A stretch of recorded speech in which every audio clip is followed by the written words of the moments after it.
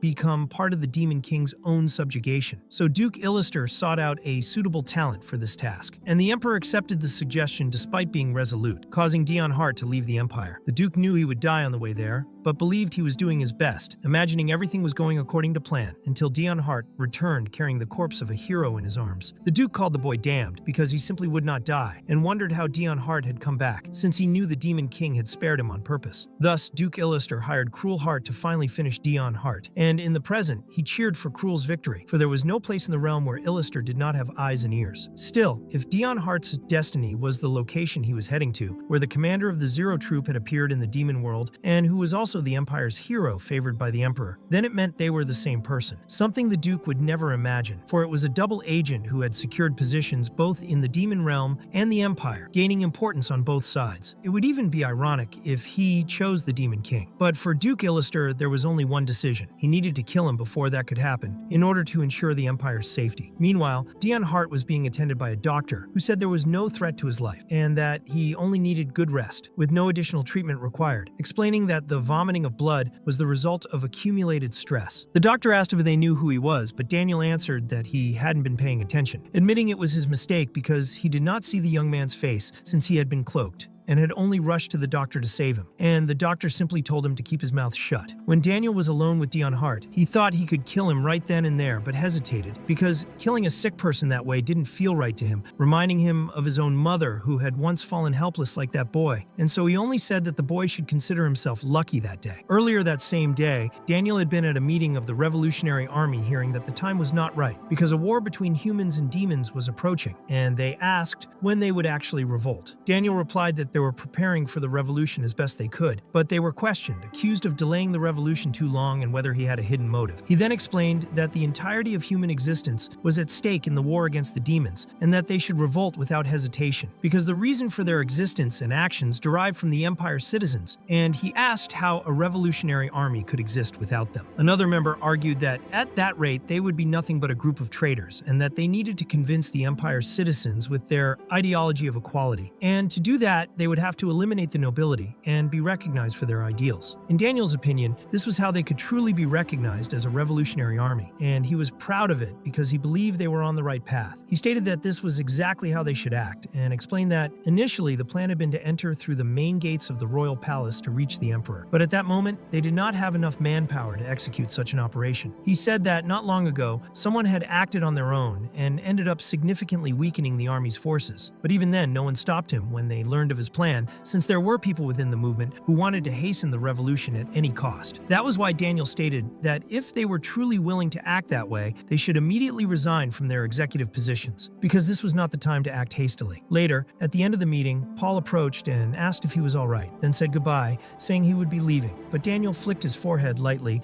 and said that he was already grown up, that he even knew how to take sides now, and added that Paul had done very well in that meeting. Paul then wished him a good trip, since he knew Daniel would visit his mother, as he always did whenever he was stressed, and Daniel confirmed that he was right once again. He thought about how he had promised his mother that one day he would show her the world, because that had always been her dream. But when he got home, he realized that the world had been far too cruel to both of them. His mother had long suffered from an incurable illness, and when he arrived, she was already collapsed on the floor. His own comrades had hidden this from him, even though they knew, because Daniel's mother had asked them not to tell him. She didn't want to worry him or interfere with his mission. Daniel understood why, but at the same time wondered if his mother would die without seeing the mission fulfilled, without seeing the world changed after the revolution. And it was in that distracted moment that he saw Dion approaching, spitting blood just like his mother, and that was why he decided to help him right then. Now more than ever, Dion reminded him of his mother, and for that reason, Daniel reacted purely out of emotion and in that instant was unable to kill him, even when he had the perfect chance. He realized that he should have done it as soon as he recognized him, but now he couldn't anymore, and he began to understand what people meant by the so-called curse of the Demon King. Daniel noticed that besides coughing up blood and being sick, Dion was cursed and would probably die soon, even if no one did anything, which contradicted everything he had told the other revolutionary leaders. Still, he realized that now he might be able to find the best course of action and carry it out before his mother died. He thought that if Dion had been cursed by the Demon King, then his mother had been cursed by this world, and concluded that this world had always been far too cruel. That was why he decided he would show her a better one. When he left and slammed the door shut, Dion slowly got up, thinking that miserable man had finally gone away. He thought he was going to die right there, so it would be better to escape before that guy came back. But the problem was, Dion had no idea where he was. At that moment, the doctor entered the room, and Dion quickly explained that he wasn't trying to escape. Dion also had money. He had the means to pay for the treatment. He just didn't have the money with him right then. But even so, the doctor told him not to worry about that. If he were to leave, he should do so wearing a cloak and a blindfold, because it would be extremely problematic if he remembered the way out, as he could not be allowed to know the location of the Revolutionary Army's headquarters. Daniel then asked what exactly they were hiding in that place. The next morning, very early, Duke Illister met with Daniel and asked what brought him there so early, noting that he seemed different from usual. Daniel said that it was time to truly start planning the revolution once and for all. But Duke Illister reminded him that with the war against the demons about to begin, the Empire's forces were more important than ever, and any internal conflict at that moment would be disastrous. Daniel, however, stated that the executives were begging for revolt, and the Duke noticed that there was something different in his attitude, something more urgent and impulsive, and concluded that it was probably due to his mother's condition. Illister suggested that Daniel take a short break to think things over, since he cared for him, and found it strange that he was being shaken by something so small in his eyes. He reinforced that cooling his head might be a good idea, and asked what had happened for him to change so abruptly. Daniel, without going into much detail, simply replied that he understood all of that, and that, thanks to the Duke, he had reached where he was. But he also knew that Illister was involved with Salen, the one responsible for the poorly planned coup against the Emperor, which had led to the loss of a considerable part of the Revolutionary Army. He said it was impossible for someone in a position like the Duke's to willingly renounce his status, and that what had happened was intentional, meant to ensure that the Empire would not fall, because the entire reason he had approached Illister in the first place was to make sure they would walk right into that trap. Daniel thought he should have been more careful about accepting any kind of assistance, because now he could clearly see that everything had been manipulated from the very beginning. At that moment, Paul approached, visibly nervous, and asked if Daniel had brought Hart to that place. Daniel, surprised, wondered how he knew that, since Dion should have been blindfolded. Paul explained that it was fine, because he was the only witness, and despite the cloak and the blindfold, he had recognized the white hair, something impossible not to notice. Daniel admitted he should have given him something to cover his hair as well, but Paul pressed on, wanting to know why he hadn't killed Dion, saying that he could at least have kept him as a hostage to extract information, since Dion was known as the Hound of the Empire, and his death would certainly affect the Emperor. He also reminded him that it was because of Dion that the Church of Redemption had been destroyed. During the same conversation, Paul mentioned that his aunt refused to go anywhere, and that when he reached out to her,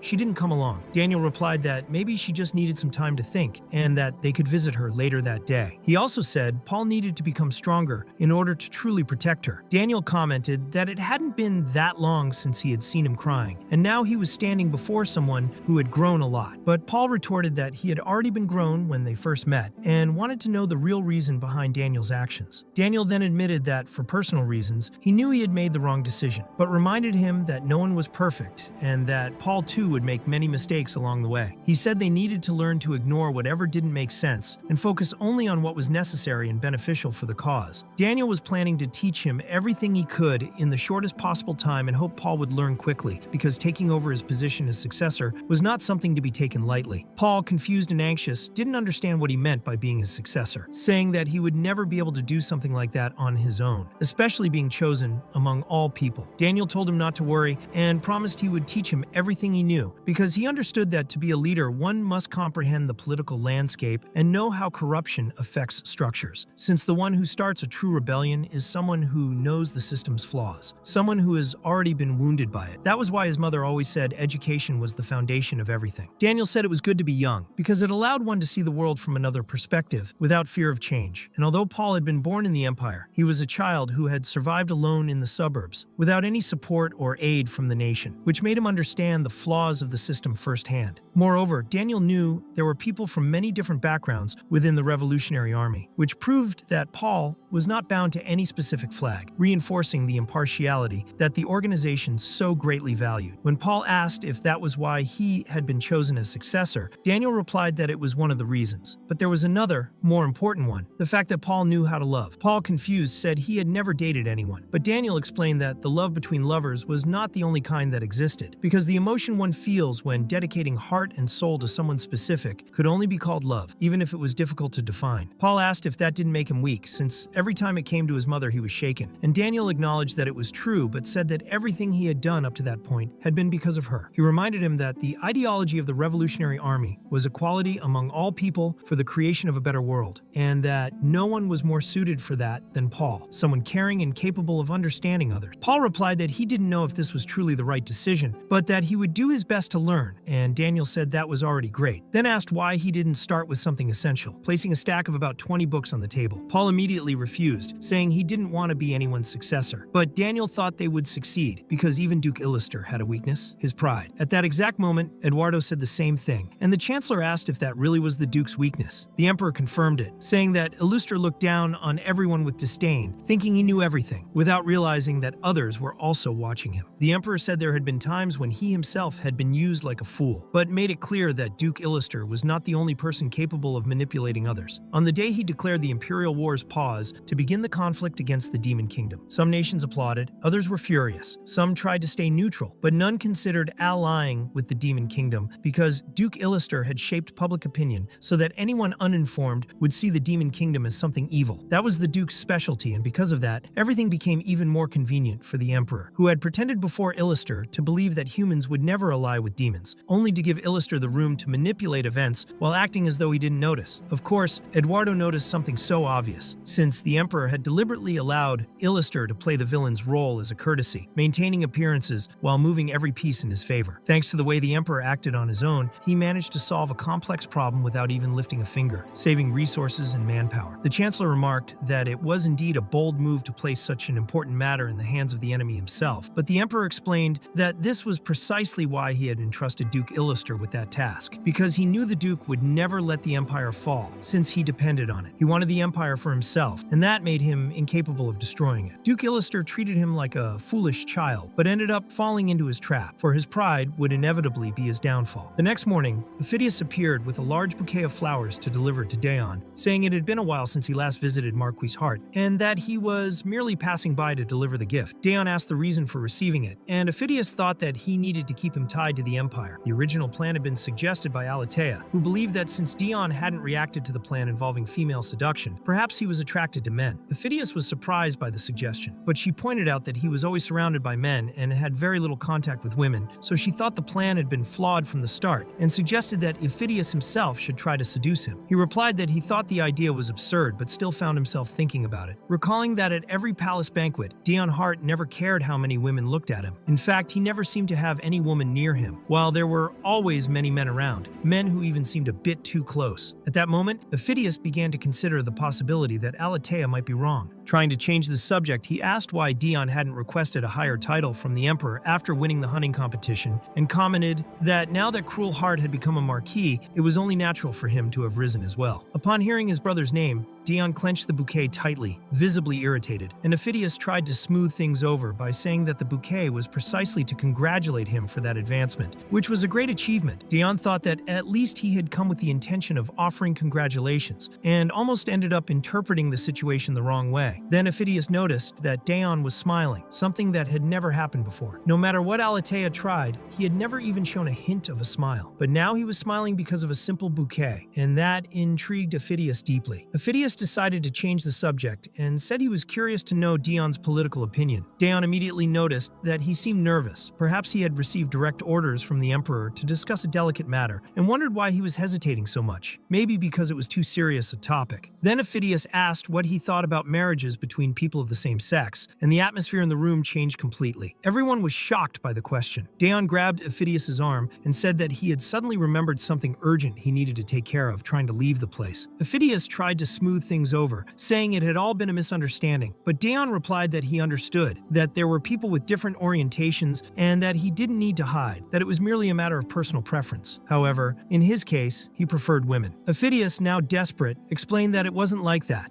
Daon was misunderstanding everything, and then loudly declared that he also preferred women with explosive curves, shouting so loudly that the words echoed throughout the estate. The maids, upon hearing it, thought that the prince must be utterly crazy for women to make such a declaration that way. And even Ophidius himself realized that the plan had been stupid from the very beginning. He planned to give Alatea a good scolding as soon as he got home. While walking down the corridors, Daniel was quietly laughing, clearly amused, yet said he respected all of his master's decisions. Daon told him to shut up and asked why he was still there, since he should have gone back after the hunting competition to take care of the trade business. Daniel replied that his top priority was serving his master, and asked if Daon would soon depart to carry out the Emperor's orders, and whether he could accompany him. Daon said he wouldn't take him, because he felt more comfortable alone, but Daniel insisted, saying that after the competition, everyone had been worried about him, since he returned only after dawn and injured. Daon thought that the previous night had indeed been risky, though he had received treatment. Daniel had hesitated to kill him at that moment, and the doctor had said he was very lucky. Daon didn't know who those people were or where he was. He couldn't imagine which enemy had been responsible, since there were so many, so he concluded that he was simply lucky. Even so, he asked Daniel not to follow him this time, because one of them would end up dead. Daniel agreed, saying he wouldn't follow, but Daon thought that this walking disaster could never imagine he was capable of threatening him like that. Still, he found Daniel strange, especially because of that smile on his face. Later, Daon met with the assassin knights during a meal. They were nibbling on more sausages when Daon said they would have to leave soon, and asked if it would take long. Remember replied that about 10 minutes had already passed, and one of the knights commented that they were all idiots, because now they should call him Market, not Captain anymore. The next instant, he collapsed face first onto the table, and all the others fell asleep as well. Remember remarked that it was impressive they had managed to talk for 10 minutes, even after being drugged with sleeping pills, revealing that he was the one who had done it. Daon thought those rabid dogs were far from normal, and their leader confirmed it. Even so, he thanked Remember, who replied that they only did it because they loved their lord very much, wishing him a good journey. There was a secret passage within the sewer entrances at the border, created exclusively for Daon Hart. The two kings had made a vow of silence never to reveal its location until Daon himself chose which side he would take. For that reason, his companions never followed him beyond the mountains. However, Daon knew that the Demon King wouldn't remain silent for long, especially once he discovered that the Emperor was preparing to start a war. It was time for Daon to make a decision, because he felt as if his life had an expiration date. At that moment, the Demon King's escort was slaughtered by Cruel Heart. Daniel suspected he had been followed and thought that bastard had shown up at the exact moment, since he needed to eliminate all witnesses. Even as they exchanged swift and balanced blows, Daon asked whether Cruel was taking it seriously. Beyond anger, he felt great confusion, because Cruel had always hated him, always treated him like a useless, annoying younger brother, and it was Cruel who had taken his family from him. Yet Cruel kept protecting him. After killing the last witness, Daon realized that Cruel had fled once again like a rat, and he felt as though he was losing sight of the bigger picture. Meanwhile, Iluster was furious and wondered why Daon Hart was absent at such a crucial moment. He was betting on who would kill him first, Cruel Heart or himself, and concluded that Daon had to be eliminated before the start of the war. Iluster confessed that this only deepened his obsession with him. At that point, it almost seemed as if the world itself was protecting Hart, but he knew that was impossible, for the world itself had given him the cruelest fate of all. Iluster said he hoped Daon would return soon, and when that happened, he would be ready. When Daon arrived in the demon realm, he noticed there was already a horse prepared for him, since everyone knew he was on his way because of the tracking magic. At that moment, he simply took all his medicine supplies and threw them away. The doctor remarked that they had even invented medicine flavored like coffee just because he didn't like the others, and yet he had discarded everything. Upon returning, Daon was met by a crowd shouting the name of the demon Aruch, and wondered what exactly they were doing. It was obvious that this was Lillinel's doing, as she had organized everything. Daon asked what that scene was supposed to mean, and she explained that it was the Aruch Aruch cult, formed by people who respected him, and that she had based it on the concept of human religion, a knowledge she had received from Devalania. Daeon thought he already suspected as much and ordered her to dismiss everyone immediately, otherwise he would dissolve the group permanently. As soon as Lilinel gave the order, the people vanished in an instant. Daeon thought that all he wanted at that moment was to be alone for God's sake. When he went to meet the Demon King, even he was wearing a small pin of the cult. The king commented that, in any case, Dion's heartbeat had increased ever since he entered his office, and asked whether he had heard any important information while in the Empire. Dion then remembered the proposal made by the Emperor. The king grew curious about what it was, since Dion wasn't even trying to hide his expression. He wondered if that cowardly Emperor had finally made a decision and realized that Dion probably didn't intend to say anything, unless he figured it out himself. Dion apologized, but was immediately grabbed by the neck. The Demon King asked if he was even trying and said that he wasn't worried about answers, but about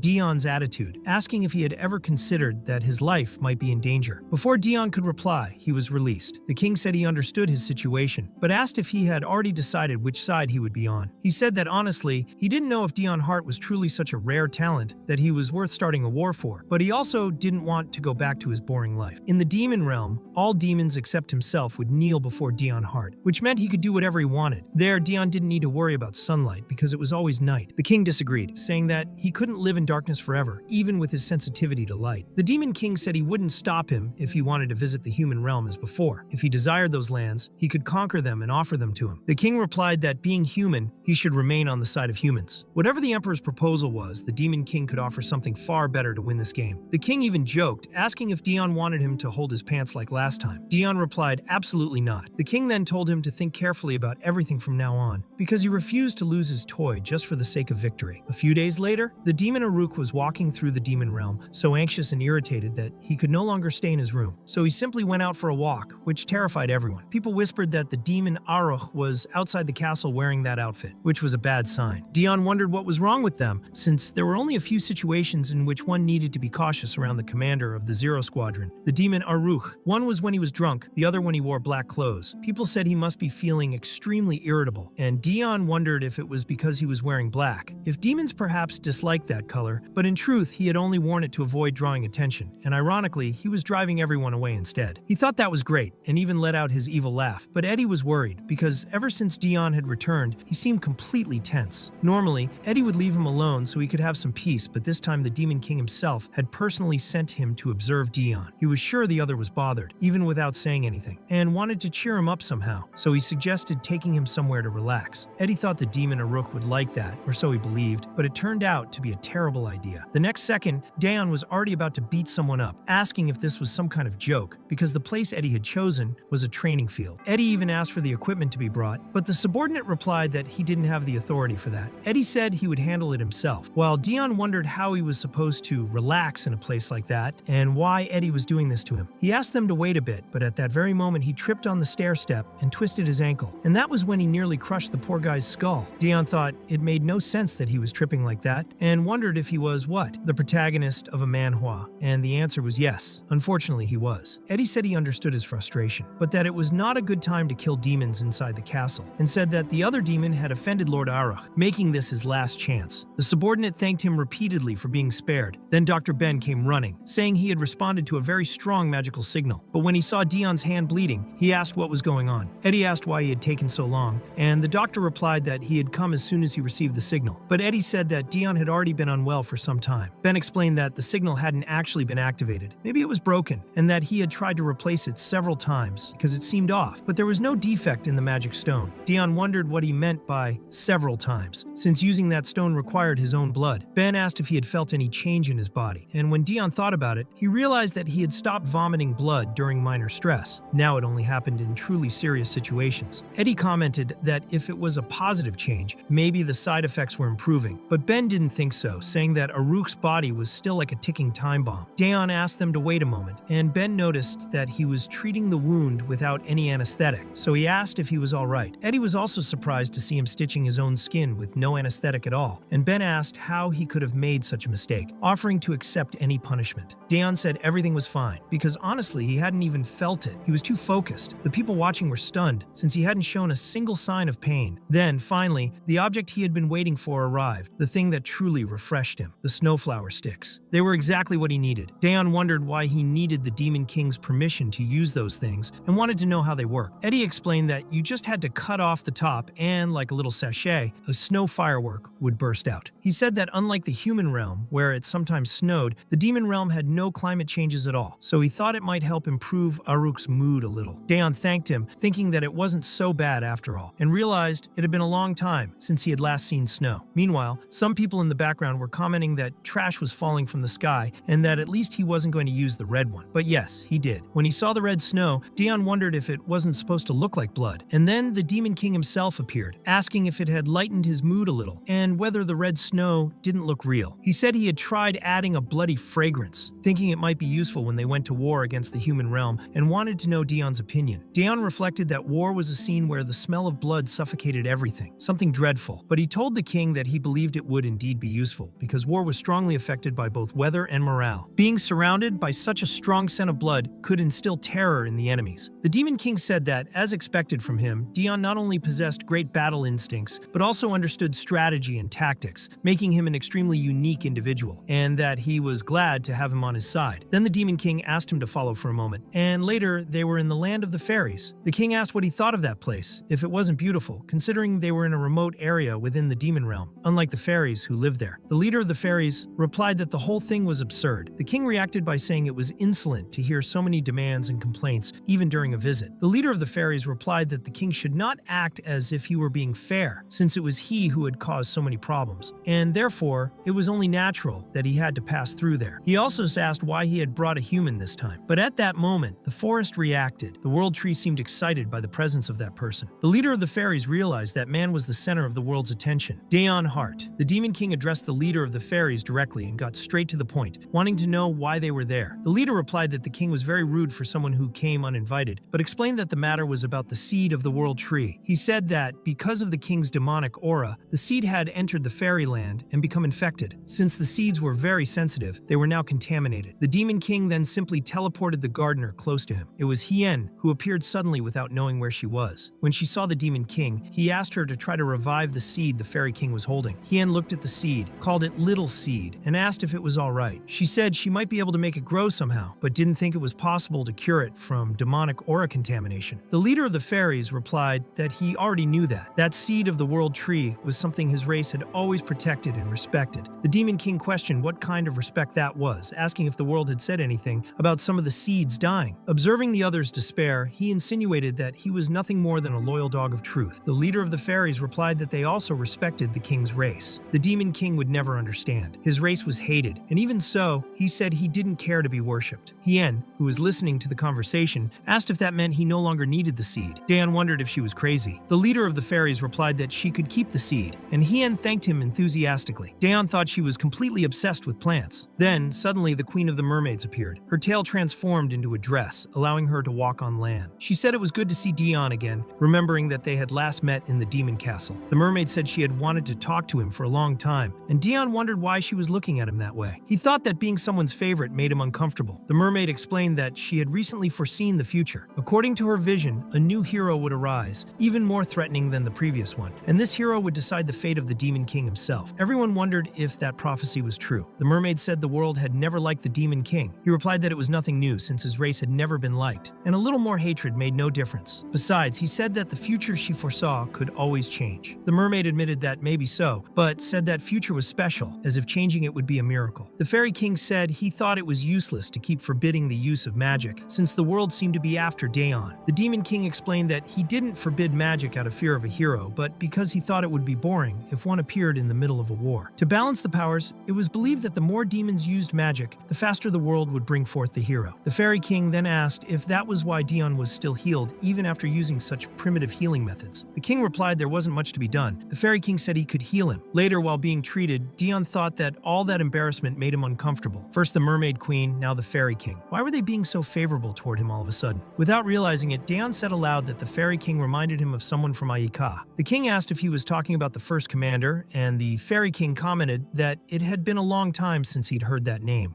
He wanted to know if he was well. Even though he might have been infected by demonic aura, he was still a warrior of the fairy race, and that stirred some curiosity. Daeon wondered if Jay Carr was a fairy. The Fairy King informed him that the treatment was finished, and that there should be no more pain in Daeon's hand. He said that Dion must be overwhelmed by the irrational kindness of others, and that he seemed uncomfortable all the time. He stated that if someone offered to show him around, he would probably refuse. The king acknowledged that Dion did not show favorability to just anyone, and that the reason for this was because the world was focused on him now. Dion asked what that meant, and thought that it was an unexpected encounter. The leader of the fairy race seemed to clearly understand the will of the world. He immediately recognized that something was being awaited from Dion, but the questions only grew. They wanted to know what was so special about that human. His red eyes, his sensitivity to light, all of that only made him weaker. His body had nothing special. Then the fairy king asked if he was usually lucky. Dion replied that, actually, not really, but the fairy king revealed that, based on his research, Dion Hart's record was so impressive that he had been left in disbelief by what he found. A human who had crossed the line of fire countless times between the demon realm and the human realm and survived with ridiculously low odds. The fairy king told Dion to think about that, to reflect on situations where he should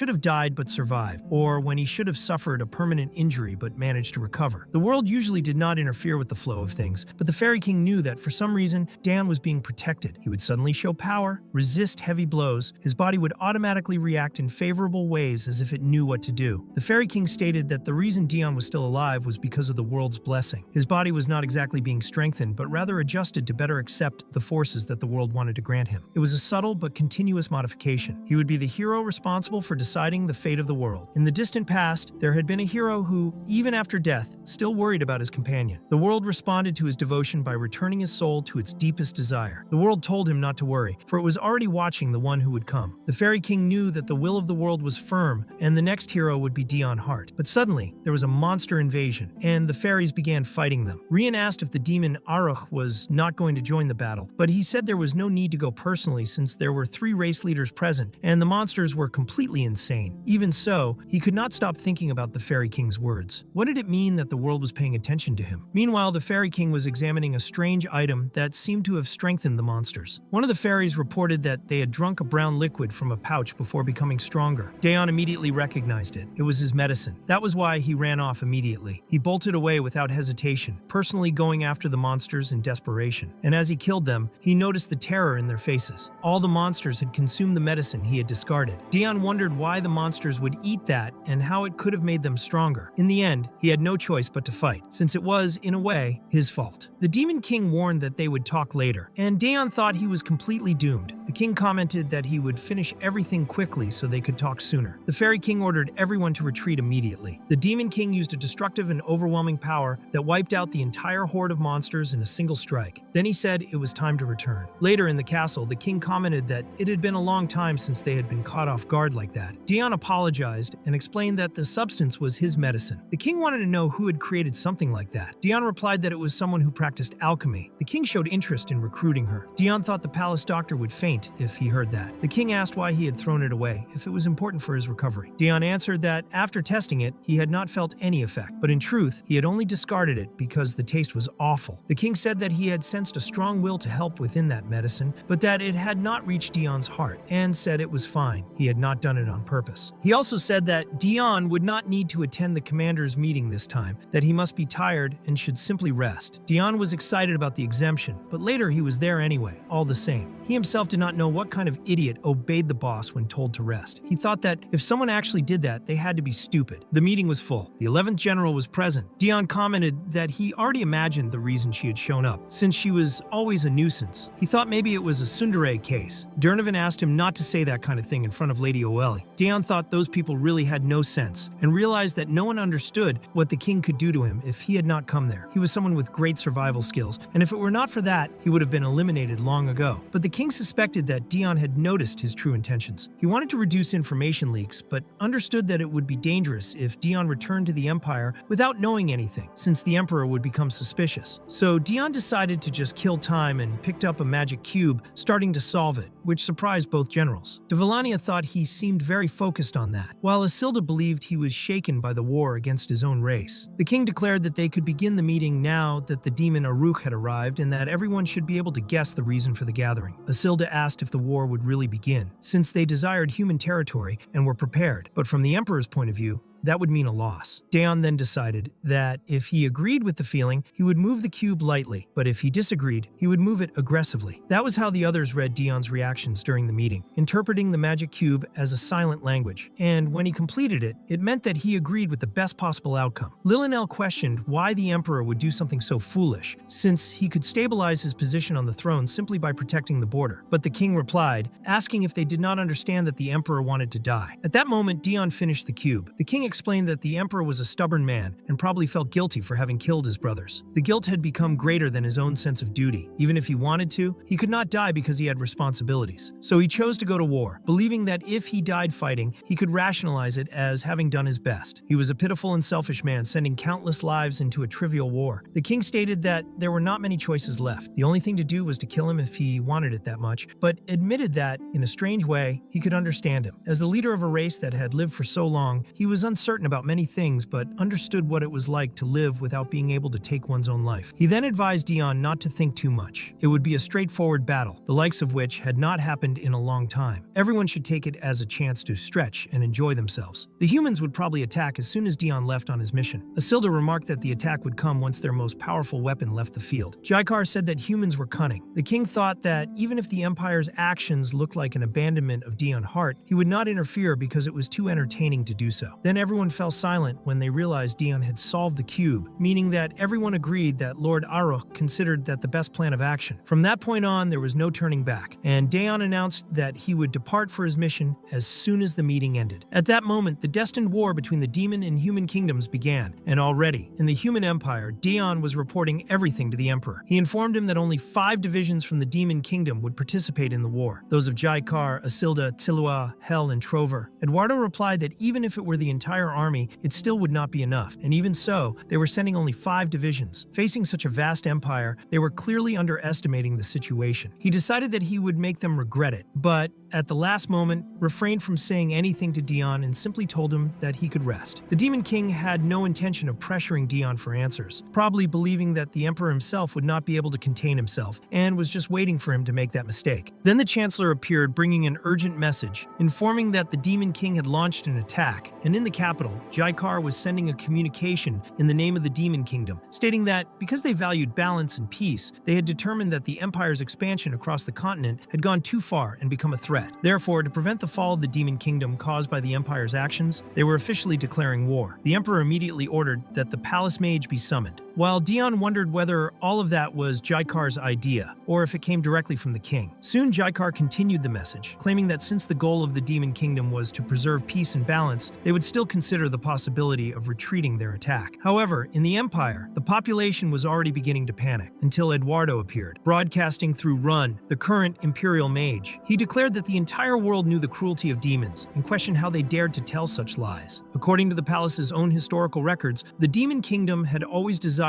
those sunlit lands. Daeon began to wonder if the Palace Mage was truly that powerful, and the Emperor reinforced that. In other words, demons had always targeted the human realm, so there was no reason to trust a demon's words. But the Demon King replied by asking why he didn't just pretend to be deceived and withdraw, while there was still time to turn back. He ended with a faint smile, and everyone was even more shocked to see the image of the Demon King himself. Many admitted he was actually handsome, far less monstrous than they had imagined, and some even began to think that perhaps the demon race wasn't so evil after all. The Demon King went on to say that the Emperor was sacrificing his own people out of sheer greed, since war was no game. But Eduardo retorted that it wasn't greed that started that war. It was a matter of selling the future for temporary peace, or taking advantage of the Empire's golden age to ensure tomorrow's stability. Daniel commented that the Emperor had given an excellent speech, silencing the public's curiosity about the Demon King and turning that curiosity into a cause to fight for. He then asked Paul if he had noticed that talent with words, saying that this was how one influenced people's hearts. Paul responded sarcastically, asking if that was really the time for a lecture. But Daniel insisted it was a perfect example. Even the Demon King admitted that the speech was indeed impressive. Still, he declared that no matter how much the Emperor tried to disguise it, he continued to seek domination, even at the cost of others' lives. The king thought the Emperor probably wouldn't have an answer to that, and the atmosphere grew tense when Eduardo said nothing. Paul asked if the Emperor had lost the debate, and Daniel noted that, since the citizens were hesitating, the balance now leaned toward the Demon King's side. If things continued to the point where no one believed in the emperor anymore, the empire would be doomed. The damage would be critical for whoever lost that debate. The image of a defeated ruler affected everything. Yet the emperor still had one last move and asked if it wasn't the demon kingdom that had been acting arrogantly, provoking the people, seeking loopholes to invade the human realm, and, if given the chance, would cruelly annihilate all of humanity. That was his final gambit, to drag the other side down with him. Paul remarked that now neither side had a just cause for war, and the demon king replied that the emperor was an excellent man, sighing and saying he might have even wanted to bring him to his side if not for the circumstances. He acknowledged that negotiations had failed and hoped the emperor would continue to enjoy himself in the future. And at that moment, the war officially began. At first, there were only small skirmishes to test each side's strength, but the days advanced like a ticking time bomb, and no one knew for sure when a full-scale war would finally erupt. After the war began, Dion served as the commander of the Demon Kingdom's Zero Division, and at the same time as the third hero of the human realm. He was forced to move back and forth between both sides until he vomited from exhaustion. While one side revered him as Aruk and tried to kill him as the hero Dion, the other loved him as the hero Dion and wanted to kill the commander Aruk. During that time, he truly thought he would die from fatigue, not only because both sides pressured him, but also because their leaders increased that burden even more. Through a communication crystal, the emperor praised him, saying Dion had done very well this time. Dion thanked him and said he would send the report of the battle's casualties, but the emperor noticed that his voice didn't sound good and asked if he was feeling guilty about the deaths. Eduardo declared that Dion was his sword. A sword does not feel guilt, and that the guilt and memories of war were the emperor's to bear. All Dion had to do was act according to orders, like a proper blade. That was why he had to prepare himself to step down from that tightrope and confront his destiny. Dion thought all of that was nothing more than pressure to force him to choose a side, and he began to wonder what exactly he had done so wrong to deserve that situation. He kept complaining to himself until the crystal rang again. This time it was the Demon King, who asked if he had rested well in the past few days. Dion replied that he had, and the king told him to head northwest and deal with the demonic monsters gathering in that region. Dion questioned whether that wasn't too close to the front line, and the king confirmed, saying it would be best to clear that area soon since it was an important strategic location, and sending troops would draw unnecessary attention from the empire. He added that Dion wouldn't even need to go far, as the demonic monsters were already moving toward him, and Dion wondered what exactly that meant. Meanwhile, Cruel had to postpone the bet about who would kill Dion Hart first, but that bet resumed once Dion returned to the empire. The messenger reported that, despite several ambushes and poisoning attempts, Dion had managed to stop most of them and personally handled the situation, acting as if he hadn't noticed anything while silently assessing the scene. Cruel commented that, after all, he was a hero, but he knew the Duke wouldn't give up over a few failures and ordered that they continue their surveillance, taking care of any danger until new orders arrived. Now that Cruel thought about it, he remembered that another man from the Assassin Guild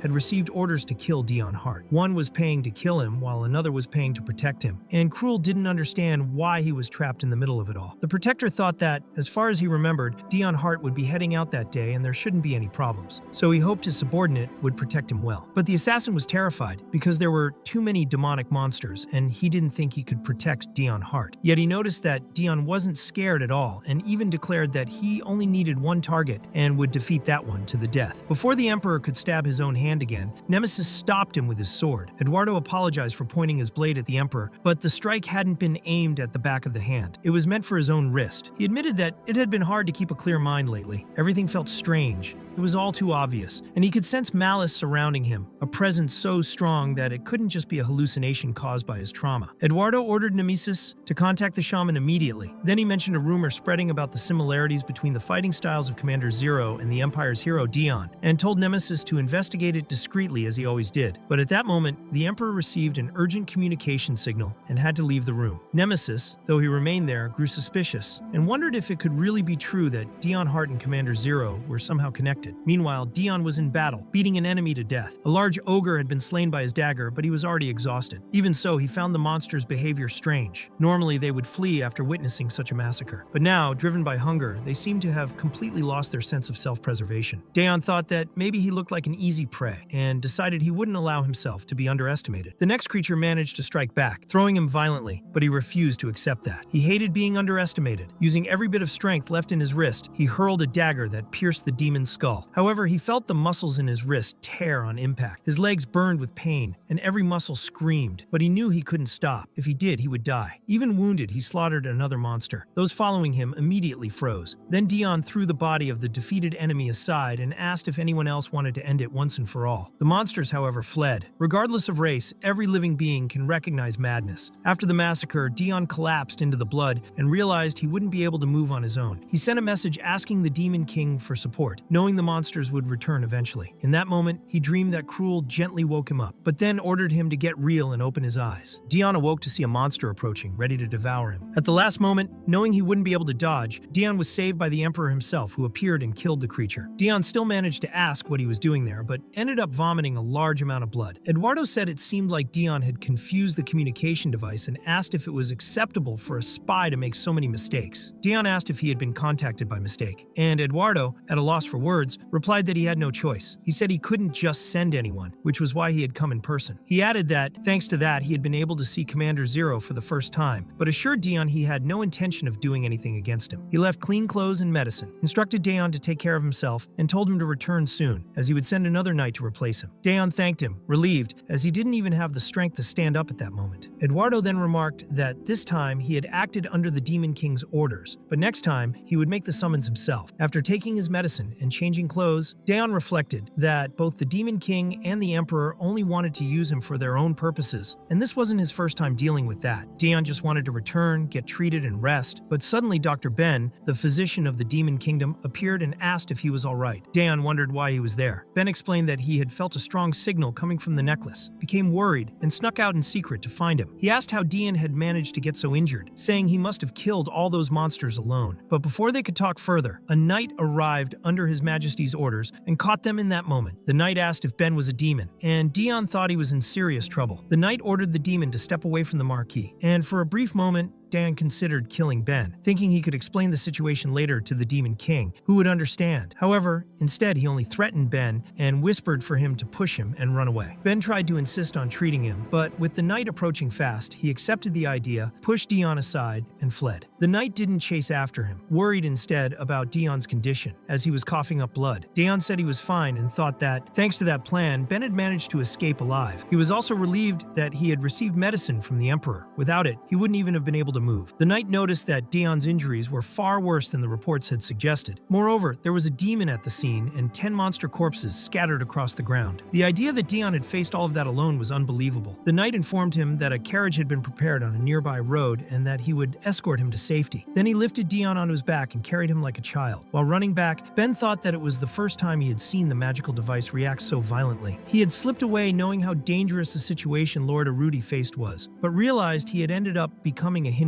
Judging by the situation, he concluded that Dan was probably acting as a spy under the guise of a marquis in the human realm, and he felt he had almost exposed him. He realized that he had only escaped thanks to Arudi, and even though he was Arudi's doctor, it always seemed like he was the one being saved. Meanwhile, Dion reflected that the whole situation was somewhat embarrassing, though he had to admit it was surprisingly comfortable being carried like that. After being brought back to the carriage, later on, in the presence of the shaman, Nemesis asked if she was saying that the Emperor was cursed. She confirmed, explaining that it was a very powerful curse. Nemesis was outraged by her audacity to say such a thing in front of the Emperor, but he said it was fine and asked her to describe the curse in detail. The shaman explained that there was an evil spirit clouding the Emperor's mind and draining his life force, a curse created with the clear intent to kill. It was a dark magic that required a dead person as a catalyst. Still, it seemed that the Emperor had been cursed for over a year and had only now realized it. Nemesis was shocked by how long it had lasted, but the Emperor asked them not to make a fuss, saying it wasn't a big deal. He remarked that it was typical of a coward to use the dead to kill instead of doing it with their own hands, and that such a thing wasn't even worth mentioning, much less worrying about. The shaman, however, thought that the Emperor carried not only a curse but also an extremely negative karma, and that anyone else would have already gone insane under such weight. She explained that by burning a specific talisman, she could temporarily suppress the evil spirit, but from then on, the Emperor would need that kind of treatment regularly. Suddenly, Dion Hart appeared before the Emperor, saying he had been summoned, hadn't he? Upon seeing him, the shaman almost fainted. She apologized and ran out of the room. The Emperor commented that Dion must also be carrying many curses and resentments, and, as he had mentioned before, needed him to do something. The Emperor said that Dion must have already recovered by now, and told him there was a rumor going around that he was Commander Zero. Therefore, he needed Dion to prove once again on the battlefield that he was on humanity's side. In the end, Dion returned to the battlefield, where Stigma appeared asking if his junior was there, and Dion replied that it had been a while since he last saw his senior. Since Stigma knew he would be there, he came along long. He remarked that if they were placing two heroes in the same location while manpower was short, that place must be strategically important. Dion thought that he hated this. He only wanted to take on simple tasks like killing monsters and handling small incidents. A commotion broke out below as the ghost assassin knights, Dion's subordinates, had appeared, and as usual were picking fights with everyone. Dion thought those guys only caused trouble whenever Len wasn't around. Then Milan, one of the knights, showed up to stop the fight, and Dion thought that finally he was acting like a normal person. One of the assassin knights asked which side Milan was on, since the others had looked down on them first. But Milan shot back, saying that as a hero candidate, the opposing squad didn't even have a name. He mocked them, saying it was pathetic not to have one, and called them idiots. Dion felt disappointed by this exchange. Stigma commented that it seemed Dion's squad needed to learn a lesson even before going into battle, since the dignity of a leader could be measured by the actions of his subordinates. The Primero Knights, Stigma's squad, were admirable, very disciplined, and Dion thought that this was what a true elite force looked like. Stigma explained that he didn't say that to insult him, but because he didn't want Dion to be underestimated, so he hoped Dion would take his advice. Dion agreed, and replied that he would teach his group a good lesson later. Even so, one of the knights asked how someone without a fragment could be called a hero, and Milan said they were underestimating their captain. The Ghost Assassin Knights also retorted, saying that those who didn't even know their own place were already looking down on Dion. They were the vanguard of the 8-Year War, a disorganized group made up of poor farmers and untrained people. In the war, they were considered weak. Many said they had never even held a sword before. They were treated as expendable, thrown onto the battlefield like trash bags, pawns destined for sacrifice. No one expected them to survive, but they returned alive. One of the soldiers clearly remembered the day he saw a little boy stabbing a corpse. That was how he met Dion Hart when he tried to stop him. Only then did he realize that boy was his commander. At that time, Dion was just a child. When asked why he was stopping the boy, he replied that attacks should only stop when the body stopped moving. The soldiers knew Dion was broken inside, but that was precisely what made him strong. Dion said that this was the battlefield, and that the weak were left behind, crushed like insects. He asked if they really thought they could survive there, if they worried about morality or others. For the weak like them, survival meant spreading fear, psychological warfare. They had to make the enemy hesitate before attacking, even make their own allies afraid, wielding their daggers, knives, and swords with a smile on their faces. They all learned that a predator had to remain calm during the hunt, and that a moving prey was harder to catch. Dion ordered them all to let themselves be consumed by madness. He declared that those who could afford to pay respect to the dead during war should stay out of the way. In the end, they all surrendered to madness. Those were the words that saved the Ghost Assassin Knights, to do whatever it took to survive. They stayed alive because they trusted each other. Milan thought that Dion Hart was not only his benefactor but also his hero. Meanwhile, it was explained that the demonic army had taken advantage of the tension on the front lines as a distraction to invade the human kingdom through another route. When the Emperor realized the Demon King's intentions, he quickly moved his army, but faced difficulties in defense, which forced him to gather his main forces. Because of that, the second hero Stigma Primero, the third hero Dion Hart, and even the hero fragment candidates were all summoned to the battle, which was slowly nearing its end. Dion, as always, was in a state of fury, stabbing the same body hundreds of times while repeating in his mind, "Die, die, die." The high-ranking knights approached, asking if he was all right, and whether there was really any need to mutilate the corpses that way. Many were terrified, not just of Dion, but of the battlefield itself. Even those proud knights were trembling in fear. The assassin knights watched and thought that even with hero fragments, those idiots were scared. But because of Dion's brutal state, the morale of the demons took a massive blow. Still, Dion's restless behavior was hard to control. As he stabbed another body, Stigma grabbed his arm and said he had already finished the fight on his end, and it seemed things were resolved there too. He commented that Dion's order of knights was known for its cruelty but also for its great skill, which explained how they had survived the 8-Year War. Stigma then asked if shouting "die" during combat was a habit, as such behavior diminished a hero's prestige, suggesting that Dion should correct it. He told him to keep his head high, shoulders back, chin up, and always maintain eye contact when speaking to someone, since that would give him the image of a responsible and honorable man. Posture, he said, could change a lot. Dion thought that wasn't the only advice he had received from Stigma. From him, he had learned to give signals in the middle of combat while still fighting, and had come to understand that he needed to stop throwing himself into battles recklessly. He imagined that maybe Stigma felt responsible for him since he was his senior. The advice was useful, but deep down, Dion believed he was weaker than Stigma. He thought a hero should possess overwhelming power, and since he didn't, those words held no real weight. At that moment, however, a last surviving demon lunged at Dion, who didn't hesitate and protected Stigma with his own body. He thought that, yes, he was weak, so to survive, he couldn't afford to choose. He kept the spear impaled in his own shoulder and told the demon that now he'd have to return the favor, slicing the enemy's neck with a single stroke. Immediately after, he fainted. Later in the camp, Stigma was organizing everything and remarked that the moment his junior got a bit weaker, all sorts of worms started showing up. He asked aloud who had sent that assassin. There were people so foolish they didn't even understand how important this war was. During an interrogation, while trying to extract information, Stigma ended up killing the assassin and commented to himself that he had probably used too much force. He thought that maybe his junior already knew about this and found it strange that Dion had so many enemies that they'd come all the way to a war zone just to try to kill him. That wasn't normal. Still, Stigma mentioned that there was also someone there to protect him. The assassin wondered if the hero had noticed his presence. Stigma asked if he knew who had sent those killers, but got no answer. The enemy remained silent, so Stigma allowed the bodyguard to continue his work. He thought that Dion was really in demand, having both an assassin and a protector at the same time, but the whole situation was starting to bother him. Meanwhile, the assassin was panicking, sensing the bloodlust radiating from the hero, and wondered why being near Dion Hart was so dangerous. Later, Milan asked what Dion planned to do about his wounded shoulder, and if he had really been crazy enough to hold down an enemy using that very injury. Dion himself wasn't sure why he had done it, and barely remembered the moment. He just replied that there was no need to make such a fuss over a shoulder wound. Then Stigma appeared with a direct question, wanting to know if Dion had been fighting all that time while serving as bait. Dion looked visibly uncomfortable at the question. Milan watched and thought his captain had been like that ever since the 8-year war, when he had joined while still very young, almost a child. Sometimes he seemed like he needed to be cared for, but when it came to fighting and killing, he became more ruthless and relentless than anyone else. Even when his body was exhausted from alcohol, medicine, and wounds, he seemed to believe everything would be fine as long as he survived. Dion replied that this time he didn't have much of a choice, but Stigma disagreed. He reminded him that last time Dion had chased the enemy commander without a second thought, and they had only managed to retreat because Stigma was there. Stigma said Dion should have ignored the small fry and focused on his own safety. A scout from the demonic army had discovered the wound in Dion's shoulder caused by that incident and had returned with the information to the Demon Kingdom, which would probably make the retreating troops attack again. Dion admitted Stigma was right, but simply said it was fine and thanked him for the advice. While Stigma gently ruffled his hair, the other soldiers watched, finding the scene adorable. They whispered among themselves that Stigma was the best, since he was the only one who could get through to Dion with just his words. At that moment, the messenger arrived with the news everyone feared. The demonic army had resumed its advance toward that region. Stigma said the situation had become complicated. Dion blamed himself, but Stigma snapped his fingers at him and told him to wake up to reality, saying he would stay to hold the enemy back with his knights, and that Dion should withdraw with his. Dion asked if he really intended to stay alone while they retreated. Stigma answered that he was not so weak that they had to worry about him, and assured him that he and his knights were more than enough to deal with ordinary subordinates of the demonic army. Even wounded, Dion should be able to escape. Following the plan, Dion left with his squad of knights. He thought that, according to intelligence reports, the demonic army was concentrating forces in that region, which indicated that the battle Stigma would fight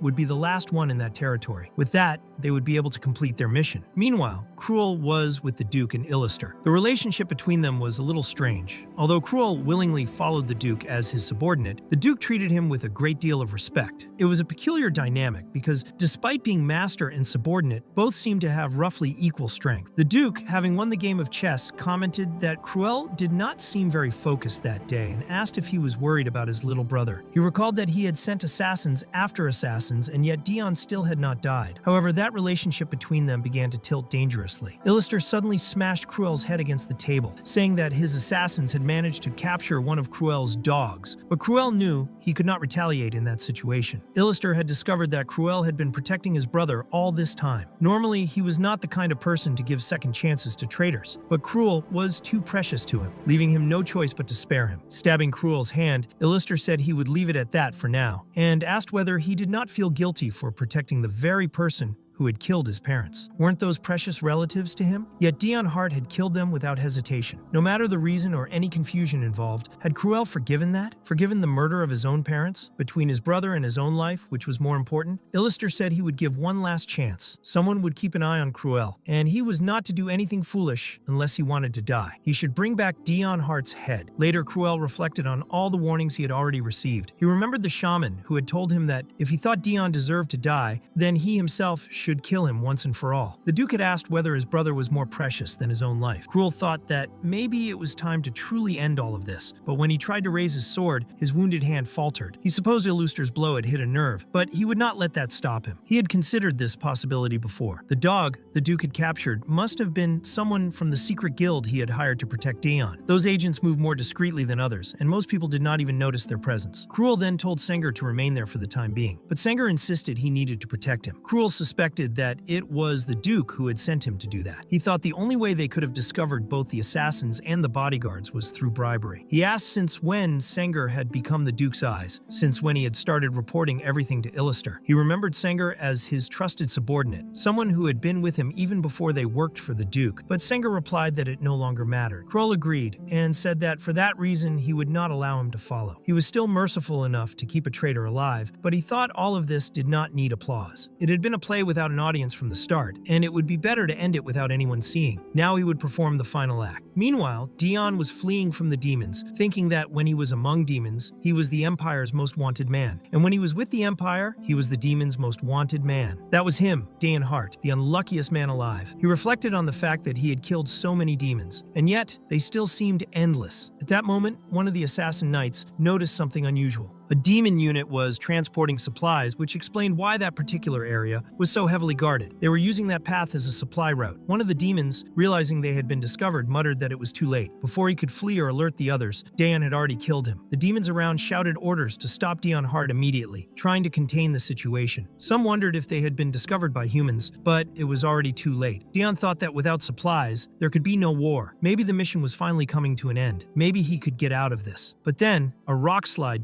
turned the situation upside down. Since the beginning of the war against the demons, humans had tried to gather strength through unity. In the end, 4 great nations of the human realm joined forces: the Empire, the Holy Empire, Rues, and another territory. And so, in the brief calm born from the mutual exhaustion between humans and demons, a new storm began to form within the Empire itself. Meanwhile, at Stigma's camp, one of the knights reported that Marquis Hart had returned the day before and was resting after receiving treatment. Stigma asked if he had really discovered such an impressive supply route. The squad confirmed it, but reported that while they were eliminating the transport unit, a landslide had blocked the entire passage. Because of that, the demons had suffered a major blow. Stigma commented that he should congratulate him, but when they reached the tent where Dion Hart was supposed to be, the knights were unconscious, and Dion had disappeared. In truth, he was being forcibly taken away by Cruel at that very moment. Dion demanded to be released, but he was physically weaker and couldn't escape his grip. He wondered why Cruel had shown up only to kidnap him. Cruel replied that he just wanted Dion to come with him because he had something important to say, but gave no further explanation. He simply dragged him away. Even though he was weak and injured, Dion thought he couldn't allow himself to be taken like that. Maybe this was his chance to kill Cruel right there, in that secluded place. His wounds were in terrible condition, but still, he said it was enough. They should talk right there. Cruel, however, suddenly turned with a bloodthirsty aura, but it wasn't directed at Dion. He had sensed the presence of someone following them. In the next moment, he shielded Dion from an arrow flying toward them and warned that there was no time to explain. There were people behind them, and he knew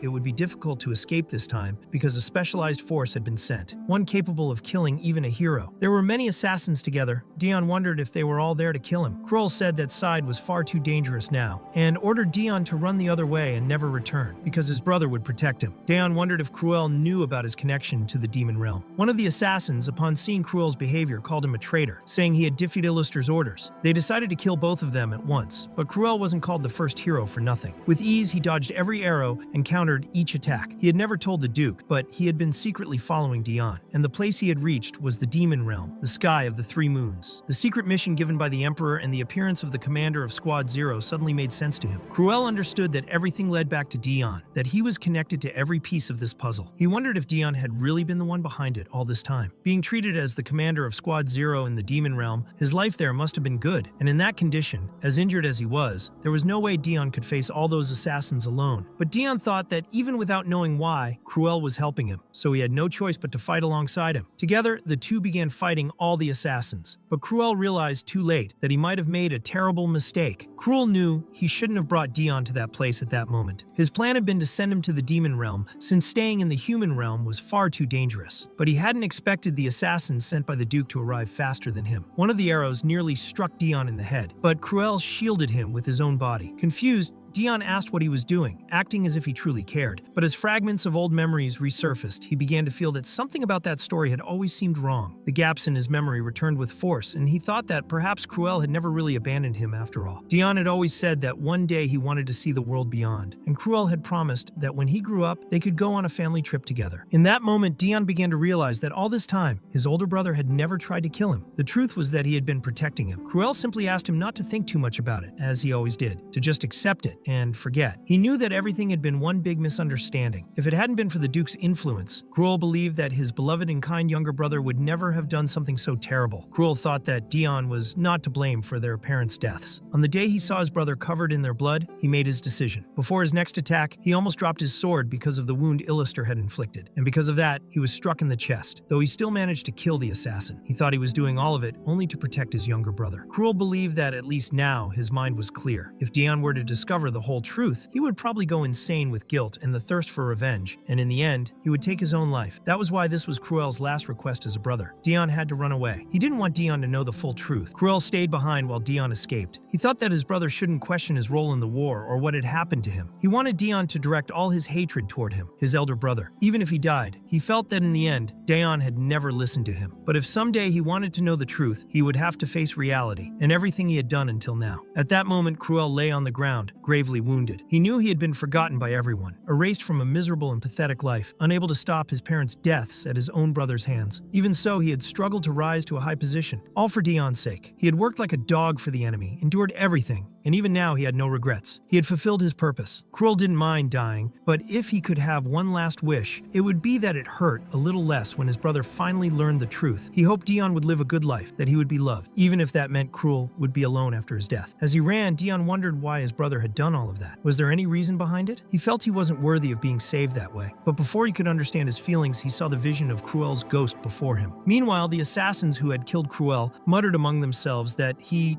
truly hadn't carried the title of hero for nothing, since they had lost many men fighting him. Still, now they would move on to kill Dion Hart. Dion wondered if his brother had really died. For so long, he had wanted to kill him. He thought he should be happy, but when his family spoke to him, he said it was better not to think about it. However, if he truly wanted the truth, he would have to face everything he had done up to that point. He didn't have much time to think because an arrow almost hit him. He survived only because of the magic necklace the Demon King had given him. The assassin was shocked, swearing that the shot had been perfect. Dion, shaken, thought he needed to move but couldn't find the strength. Even after struggling so much to survive until now, he simply didn't know what to do anymore. The last word Cruel had spoken to Dion was to live. And so, while fleeing from the assassins, a snowstorm swept through the region, blinding his vision and creating a gap for him to escape. He thought that his brother had died right before his eyes. Everything he had believed in was destroyed right there. There's a limit to how long one can suppress memories that keep coming back. He began to wonder if it had been his own parents who sent him to the battlefield, if Cruel had really tried to kill him, and why his brother had been serving Duke Illister. Were all the memories he had believed to be true really real at all? Deep down, Dion had probably always known the truth, but he avoided facing it because he was afraid. He thought that if he accepted it, he would never be able to go back, that it would completely break him. So he resisted the truth with everything he had, but that had been the wrong choice. Now he understood that he could no longer close his eyes to it. It was time to accept everything. Meanwhile, in the Demon King's palace, Ben came running in a panic, saying that the pendant of the demon Aruch had never glowed like that before. Lillinel replied that it meant he was in danger. At that moment, Dan was completely out of control. He was punching the ice with such force that he was crushing his own hands. The wall he had built around himself for the past 10 years collapsed the instant he stopped resisting. It was only a matter of time. All the memories he had ignored came rushing back at once. He felt a deep sorrow for his parents, for Cruel, and thought that his brother should have killed him from the start. The emotions overflowing from within him were so vivid that he could barely breathe. All he wanted now was simply to live. In the end, he was rescued by Lillinel. At that moment, the old shaman said that the last wall of his soul had collapsed, and that disaster was about to strike. Even though everyone thought she was crazy, Ran admitted that this time, she was right. That place was dangerous. They needed to leave for Esperanus immediately. Meanwhile, at Marcus Hart's estate, Dan was asking, remember if he knew where Dion was? The Empire's third hero had vanished. Rumors spread, suggesting that he had been kidnapped, or that he had killed Cruel Hart and fled to the demon's domain. Remember replied that there was no way of knowing where his master was. The knights were clearly worried. Milan said he only hoped Dion was safe. Alain told them to stop worrying so much and focus on training, because they had to believe in their lord. Even so, she was also deeply worried and wondered where Dion might be at that moment. She believed that soon, His Majesty would issue a royal decree in search of the missing hero. Meanwhile, Nemesis presented his report. Neither of the two had been found. They were last seen in the north, but no trace had been located. The Emperor ordered them to focus, for now, on defending their own territories and continuing the search for the two heroes. Later, Illuster praised Senger's work and reflected that he hadn't expected Cruel to sacrifice himself for his own brother. He called him a fool for it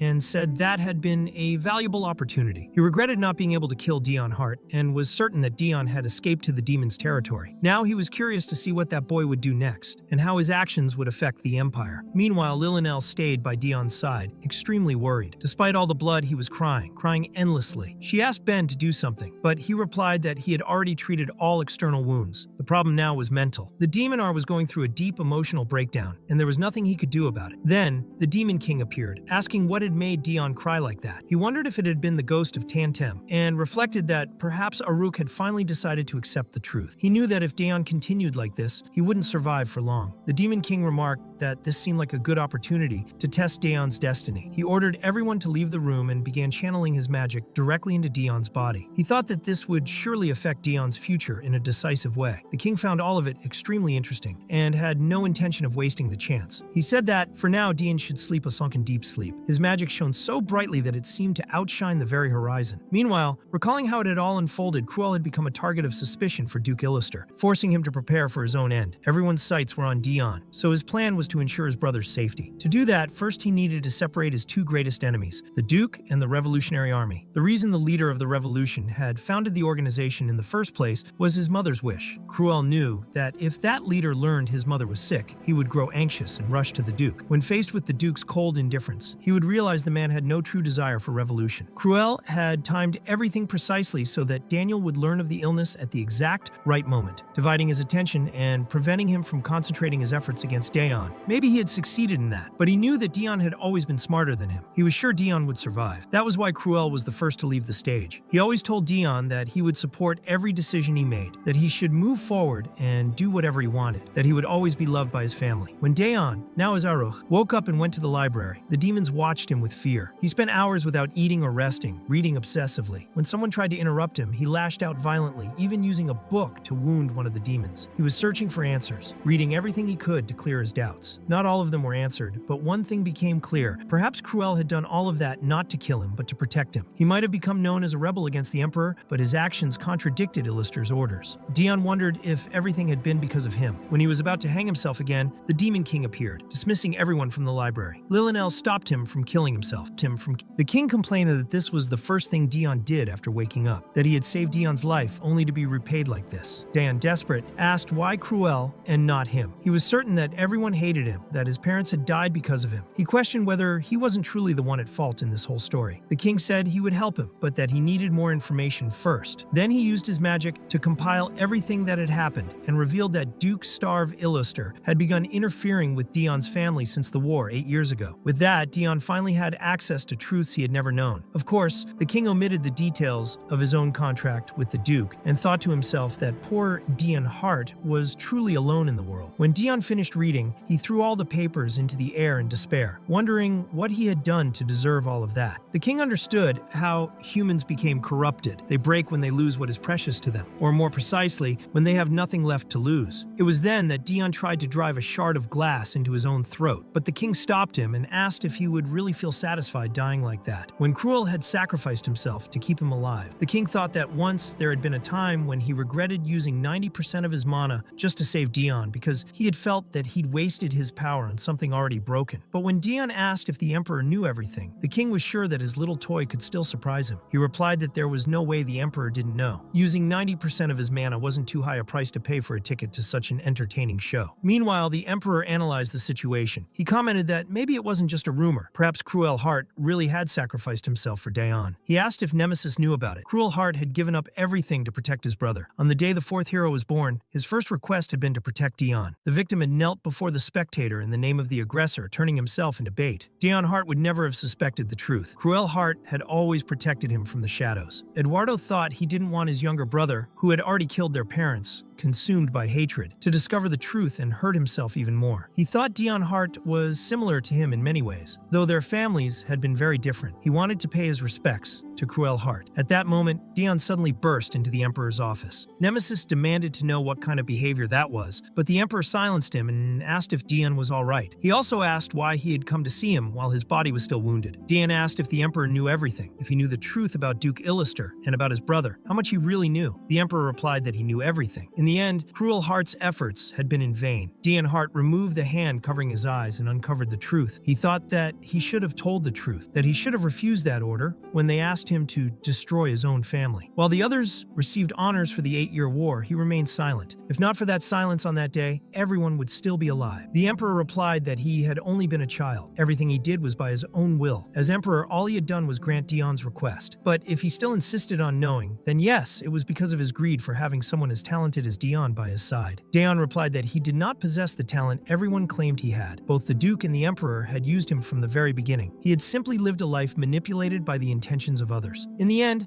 Dion returned to his residence, where he was welcomed by Remember, who said it was cold and that they should go inside quickly. But within Dion, the decision to kill was growing. He swore he would kill them all and have his revenge against those bastards who had used him. Meanwhile, in the Duchy of Starve-Illuster, a massive invasion by the Revolutionary Army was taking place. Illuster himself was almost killed when one of his subordinates saved him and immediately died afterward. Illuster thought it was all the fault of that damn Daniel. He remembered the meeting he had with Daniel earlier, when Daniel had asked if he truly did not want the revolution to happen. Illuster said that, of course he did not, and that Daniel had taken too long to realize it. He and the Revolutionary Army had been nothing more than tools to weaken the current emperor's support and to change the political system itself. But Illuster also said that this army was full of wrongdoers trying to turn the world into chaos, and that such ideas had to be eradicated. Even in that situation, Daniel laughed in Illuster's face, saying that he had known he would be betrayed and asking if Illuster really thought he would do nothing about it. He said that Illuster would never destroy the Revolutionary Army because it already had a successor. Moreover, it was the Duke himself who had helped him realize who was holding the army back. Illuster asked if that had been on purpose. Daniel said that those who had extorted, committed fraud, and would not contribute to the future of the Revolutionary Army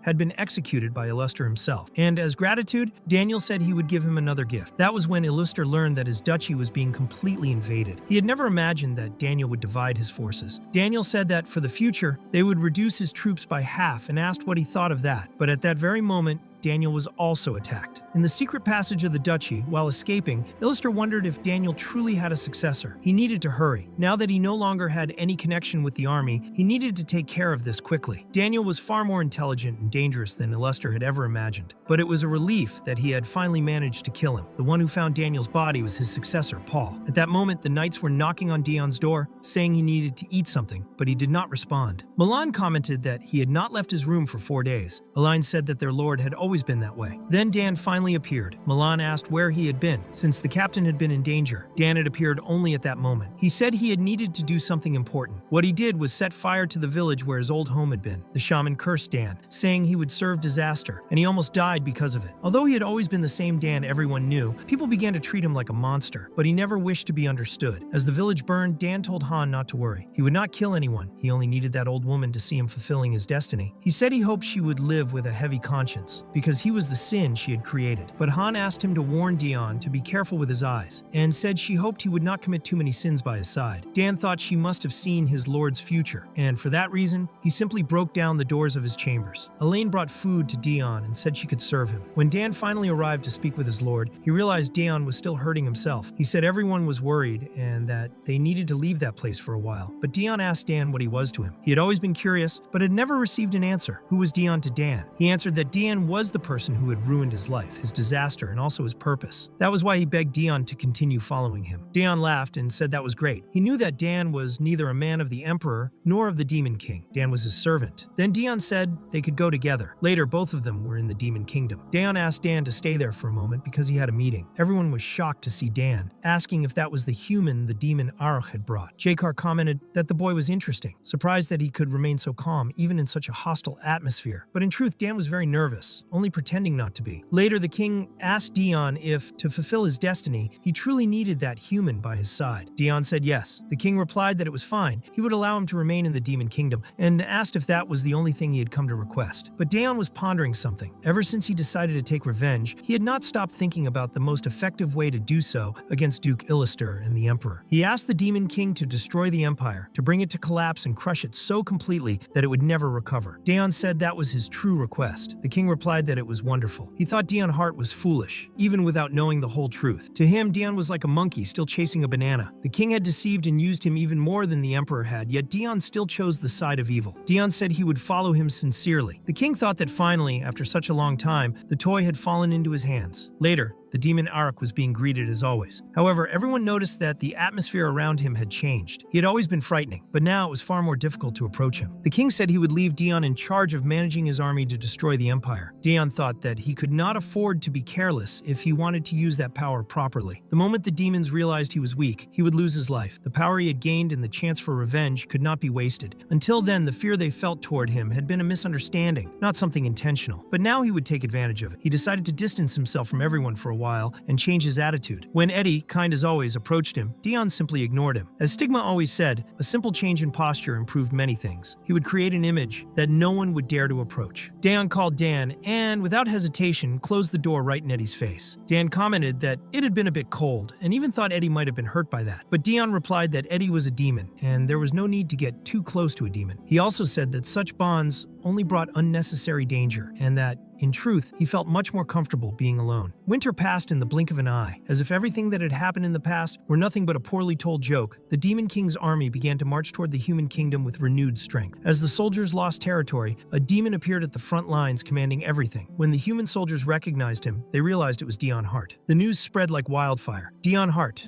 the missing hero, was now fighting alongside the demons. The confirmation of Cruel Hart's death also circulated among everyone. The shock was enormous. When the Emperor received the reports, he said that with Dion Hart as the vanguard of the demons, another peripheral city had fallen. They would need to reorganize their defenses and send reinforcements to prevent the enemies from approaching the next city. Nemesis asked why the Emperor had simply let Dion go that day. It had been clear since then that he was betraying the Empire. Eduardo replied that he knew as Emperor it had been a foolish decision, but perhaps he had done it out of respect for Cruel, or perhaps because he had already known that Duke Illister had been behind everything for a long time, and yet he could not or would not stop him. The Emperor stated that, regardless of whatever could be said now, it had been an honest mistake. It had already happened. What could they do at this point? He had no plans to regret it. They would simply move forward. Meanwhile, Paul was reading the letter Daniel had left behind. It was an official letter naming him as his successor. Together with the Revolutionary Army, he was now also recognized as Iska. In the letter, Daniel explained that he had betrayed Duke Illister, who had tried to use them until the very last moment. Paul said that ending suited Daniel perfectly, and now he had to give his best, since Daniel had believed in him until the end. He also apologized for not being able to save Daniel's mother, but she had done exactly what she promised. If anything happened to her son, she would follow him. Later, Iran, an executive of the army and a close friend of Daniel, went to meet Paul. She asked if he was doing well. The people said it was obvious that he was fine, since he was still standing strong. Paul handed her a box and told her not to worry. He said he would do his best and live in the way Daniel would have wanted. But before that, he needed to see someone while he still could. Iran asked if he intended to see that child again. Paul confirmed that he would, because it was Daniel who had taught him the meaning of love, and his aunt was the only family he had left. But at that moment, she was already being converted to the demon army, saying that unlike the Church of Redemption, no one would be able to destroy that paradise. Meanwhile, in the meeting room of the commanders, the king informed them that the Luit Empire and the Holy Empire, except for Esperanas, had formed an alliance, which meant that no real damage had been done to the empire up to that point. Dion reflected that, according to the initial plan, they should have already conquered at least one imperial fortress, but they were advancing too slowly. The king then tried to calm him down, reminding him that the demons had power limitations within human territory and that there was no alternative but to proceed cautiously, especially since many of the human castles contained magical suppression matrices that hindered the use of demonic abilities. Dion was frustrated, for he had not taken into account the natural limitations of demons in that environment. And now, faced with reality, he knew he needed to reformulate his strategy. The king asked if he already had something in mind, and Dion explained that he intended to invalidate the alliance with Lua, a region rich in resources and possessions, and that there was a small neighboring nation called Tyron, located on the border, which had merged with Louis shortly before the war began. If they attacked that region, Louis would be forced to divide its troops and redirect part of its forces for defense. Jaikar then questioned whether the plan was to weaken the Empire's allies before attacking it directly, and Dion replied that he intended to use them as an example, sending a clear message and eliminating any obstacle he encountered along the way. When the king asked how they would spread that message, Dion suggested using the same magic that had been used in the previous declaration of war, revealing to everyone that the third hero of the human kingdom and the commander of the Demon Division Zero were the same person. He would say that he had been betrayed by the emperor, and that, because of that, he had decided to ally himself with the demons. The king found the idea extremely amusing, and commented that it would certainly cause an enormous impact, acknowledging that Dion Hart was truly his best toy. A few days later, already in Tyron, the message was sent directly to the population, and the man who appeared to speak was Dion Hart. Before the broadcast, he prepared himself with the appropriate attire, and upon seeing the environment where it would be recorded, he thought it was exaggerated, and commented that so much wasn't necessary for a simple message. But the king replied that this was the first time everyone would see him, and that the first impression was essential. He also said that Dion should begin as soon as the magic stone was activated. Dion then understood that the Demon King wanted to show the world that humans could be well treated by the Demon Kingdom, which revealed his cunning. At that moment, Dion decided that he would carve his name into history and be remembered as the most wicked human of all time. In the message, Dion Hart introduced himself as the third hero of the Empire, and also as the commander of the Demon Kingdom's Division Zero. And he asked everyone to pay attention, because their target was the Empire, more precisely the head of the Emperor. He stated that everyone knew the Emperor had halted the War of Conquest right after the declaration of war made by the Demon Kingdom, and because of that, the countries that stood there remained free from imperial rule. Meanwhile, Illister thought that Dion knew very well that he was his greatest enemy, yet he still aimed directly at the Emperor. Dion declared that he would bring down the Empire so that not even the Emperor could do anything anymore, and admitted that he should have killed him along with Cruel back then. In the message, he stated that humans misunderstood the Demon Kingdom, always believing in baseless rumors that demons were not trustworthy, but it had been the Demon King himself who welcomed him, even though he was human, gave him the position of commander, and treated him without reservation. Meanwhile, the Emperor commented that now Dion was playing both sides, and unfortunately, there was nothing that could be done to shut that bastard's mouth at that moment. The Imperial Mage tried to justify herself, but explained that the protection barrier used in that transmission was much stronger this time. It was at that moment that someone else interfered with the message. That person was Paul, the leader of the Revolutionary Army, who questioned whether they truly wanted to kill the Emperor, saying that if that were the case, they should have allied from the very beginning. But since Dion had joined the Demon Kingdom, he had become a traitor to humanity. The Emperor wondered if they really had a mage powerful enough to break through the barrier. Paul thought that if they had acted just a little later, the Demon Kingdom would have completely taken control of the situation, and that was why he had prepared a skilled mage for a moment like that, even though convincing him had been difficult. Paul asked if Dion was sure that the Demon King had truly accepted him, pointing out that his red eyes, white hair, and pale skin no longer even resembled a human. Dion immediately recognized that boy. He knew exactly who he was, for he had seen him in that building while escaping blindfolded, and it was Paul who had caught him snooping around. Dion noticed that he looked a little older now, but there was no doubt it was the same person, which led him to conclude that the building must have been the headquarters of the Revolutionary Army. During the transmission, Dion stated that if demons were racists, they would never have accepted someone like him. But Paul interrupted, accusing him of being the traitor who had killed his last blood relative, his brother, and asked whether murdering his entire family had not been enough. He also questioned who could possibly consider someone as cruel as Dion a true human being. That accusation enraged Dion, because it meant that rumors were now spreading throughout the human kingdoms that he had killed Cruel. Paul continued attacking his image, asking how anyone could trust him, and saying that he was even less reliable than the demons themselves. Irritated, Dion said he didn't have time to respond to every absurd lie, that as a human he was merely trying to offer his last act of mercy, but someone capable of lying in front of all humanity represented nothing. It only made him want to remain silent. He said his goal was the Emperor's head and that he would eliminate anything that stood in his way, but made it clear that the gates of the Demon Kingdom would always remain open to those who sought peaceful relations. Finally, he told everyone to think carefully about which side they would choose in this story. However, in the very last moment, the message ended with Dion saying they could do whatever they wanted. With that, the transmission was concluded, and humans began to question whether they truly would be discriminated against if they joined the demons. Dion felt that he had achieved what he wanted. He had dropped a bomb strong enough to spread even more chaos among the kingdoms. Then he grabbed Duvalania by the neck, furious that she had hidden the rumors about him and Cruel even after he had ordered that everything be reported. He had nearly lost control of the situation because of that omission, and demanded to know why she had concealed it. They thought Dion would be too shocked or would lose control in anger, but when he returned to the Demon Kingdom, he simply asked calmly whether his brother had been decapitated decapitated. Devalania confirmed that he had, saying he was already like that when she arrived, and that someone had taken the body right after the decapitation. Daeon concluded that they had likely taken the head as proof and ordered her to at least recover the body. In the present, he asked if she really thought it would be easy to deceive him, insinuating that she had omitted the information on purpose. Devalania replied that she was only worried about him, but at that moment, Daeon remembered Stigma's words, that there is a way to express fury without raising one's voice, that a Shintor must never shout nor destroy his throat, nor lose his dignity in the process. Daeon then released her and coldly ordered her to ensure that such a thing never happened again. Devalania, collapsed on the floor, felt such an intense killing intent that she was paralyzed. She already knew he was a reserved person, but since he had fallen gravely ill, communicating with him had become even more difficult and dangerous. Meanwhile, in Tyron, near the border, the 5th Platoon was ravaging the region under the supervision of OL, accompanied by Durnovan. OL asked if it had been Dion himself who ordered that, and Durnovan confirmed, saying reinforcements kept arriving. OL remarked that even that had been foreseen by Dion and found it impressive. Durnovan said the commander of the 2nd Platoon would take care of the rest of the mission, and he fully trusted that. However, suddenly the two heard the cry of a human baby, and OL immediately became excited about it. At the same time, in Lewis, a fertile and resource-rich territory known for being a wealthy kingdom that had supplied goods to the demon realm during the war, the situation had turned into a clear example of what happens to those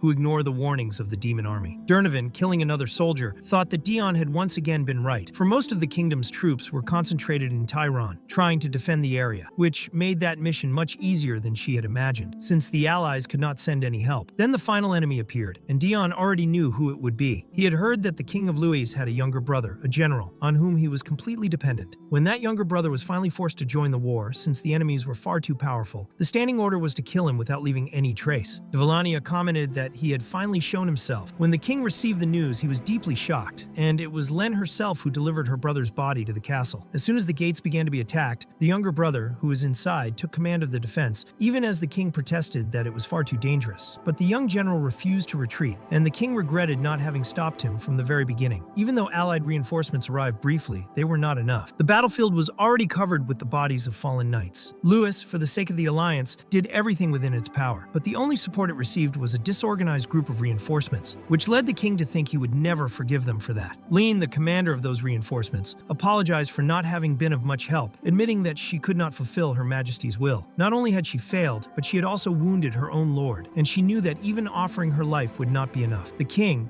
overcome with grief, replied that apologies would not bring his brother back. Even as he struck her, he did not kill her, saying there was no point in taking her life, and ordered her to inform the emperor that the alliance was over. When the emperor received the news, he reflected that he had already expected it. Even without alternatives, he knew that what they had done to Lewis had been a mistake, and now, with the loss of the alliance, their forces would no longer be enough. At that moment, the duke appeared, remarking that the emperor seemed tired, claiming it was not his intention to pry, but that he had heard about the end of the alliance with Lewis, and that it hadn't been that long since the fall of the territory of Paris, which clearly showed that the situation was collapsing. Even in the midst of war, the nobles continued to bother His Majesty, trying to gain favors as always. Illuster, watching the scene, commented that the emperor must be facing great difficulties, and hinted that perhaps it would be better to pass the position to him. Eduardo, witnessing the exchange, realized that all Illuster truly desired was power, for the one who led those foolish nobles had just approached the emperor feigning concern, yet it was obvious that all he sought was influence. On top of everything, Illuster was one of the main reasons why Dion Hart had gone mad. Still, he tried to change his posture, claiming that it was time to unite against their common enemy, hoping that this time the other side would stay quiet. Eduardo, however, responded sharply, asking whether Illuster had lost his mind, since, even after committing a colossal mistake out of sheer arrogance and losing his own territory as a result, he was still there asking for power. Eduardo told him that recognizing his position would only benefit him, and asked whether he really believed there was no one above him in that empire. At that moment, a guard arrived with urgent news, recommending that the emperor go personally to check the situation. Before leaving, the emperor gave Illuster a final remark to rest in the palace, since it wasn't as if he had anywhere else to go. Illuster, seething, thought that the bastard reminded him of the first prince, and he wondered why all the brothers in that family were so good at irritating others so precisely. He remembered 10 years earlier, when he had attended a meeting with the first prince, and recalled what he had been asked, that Duke Illuster should protect his children, his daughter, and Eduardo. At that time, the first first prince had solidified his position as heir not out of ambition, but to protect his family. Among the many candidates for succession to the throne, the first prince had been poisoned and had contracted a terminal illness. Even so, during a private meeting with Illuster, he revealed that he knew perfectly well that Illuster was the one responsible for poisoning him. Illuster, in his thoughts, confirmed that it was true. He thought the first prince was laughable, a man who risked everything for his family. And so he decided that someone like that did not deserve to be on the throne. What he wanted was a successor he could manipulate, a complete puppet, so he poisoned him with the intent of killing him quietly. However, the first prince replied that he had no intention of reporting him since he had no proof, and even if he found an antidote and ascended to the throne, he would not have enough strength to stop Illuster's ambitions. So he proposed a deal. Illuster, intrigued,